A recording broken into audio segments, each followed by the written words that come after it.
ஆமா, தூத்துக்குடியில் ஒரு பாஸ்டருடைய வீட்டுக்கு ஊழியத்துக்கு அழைக்கப்பட்டிருந்தேன்.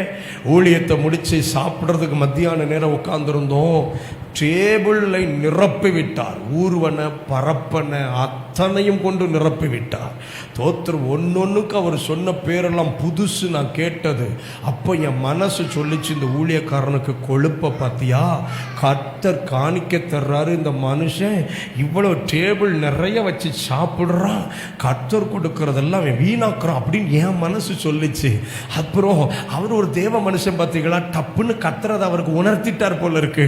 அவர் சொன்னார், பாஸ்டர் இது ரெண்டும் ஒரு விசுவாசி கொண்டு வந்தது, இது ரெண்டும் இன்னொரு விசுவாசி கொண்டு வந்தது, இது அத்தனையும் நான் செய்ததல்ல, என் வீட்டில் செய்ததல்ல, எனக்கு தலையில நங்கு நங்குன்னு குட்டின மாதிரி இருந்தது. இல்லை ஆமா, டேபிளை பார்த்தவொன்னு என்னடா யோசிக்க அப்படின்னு.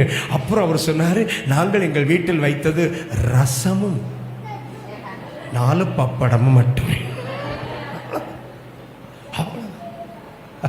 இந்த அரிசி சோறு கூட இன்னொரு விசுவாசி பொங்கி கொண்டு வந்தது. அப்புறம் எனக்கு முன்ன உட்காந்து சாப்பிடும்போது கண்ணீரோட சொன்னாரு, இதே தூத்துக்குடி பட்டணத்தில் 5.5 ஆண்டுகள் சாப்பிட்றதுக்கு ஒன்றும் இல்லாமல் ஊழியம் செஞ்சேன் பாஸ்டர்.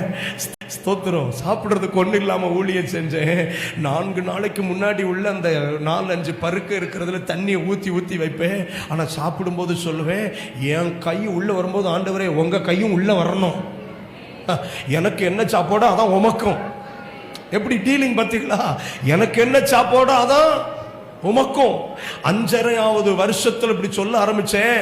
அடுத்த வாரத்திலிருந்தே சாப்பாடு மாறிட்டு. தோத்திரம் ஒண்ணு தெரியுமா, எனக்கு எதுவோ அதுதான் கர்த்தருக்கும்.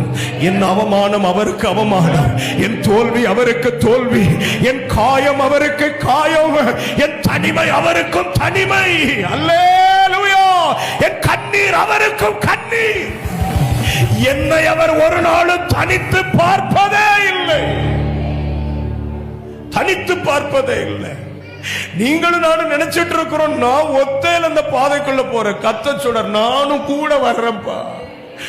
அந்த நிந்தைகள் என் மேலையும் விழுது, அந்த பொல்லாத வார்த்தைகள் என் மேல விழுது, நானும் உன்னோடு சேர்ந்தாக்கும் காயப்படுத்தப்படுகிறேன். அதனாலதான் சவுல் கிட்ட சொன்னாரு, முள்ளில் உதைக்கிறது உனக்கு, நீ நினைக்கிற கிறிஸ்தவனை உதைக்கிறேன் இல்லடா, நீ என்னைய உதைக்கிற, நீ பேசுறது என்னைய பேசுற, நீ எழுதி கையெழுத்து வாங்கினது எனக்கு எதிர, நீ சட்டம் இயற்றுவது எனக்கு எதிர. Not against Christians.